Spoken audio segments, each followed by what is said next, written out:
कांच ही बाँस के बहंगिया, बहंगी लचकत जाय, बहंगी लचकत जाय। बलमा बनल छै कहरिया, बहंगी छठी माई के जाय, बहंगी छठी माई के जाय।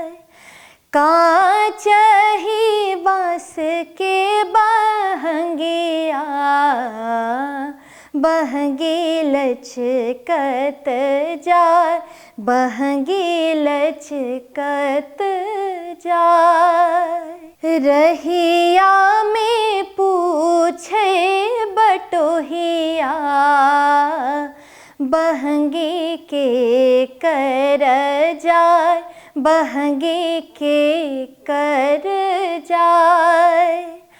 आन्हर छै तोरे बटोहिया, बहंगी छठी मैया के जाय, बहंगी छठ माई के जाय। छठी माई के होए छै बरतिया, सब अर्घ दैले जाय, सब अर्घ दैले जाय। कांच ही बाँस के बहंगिया, बहंगी लचकत जाय, बहंगी लचकत जाय।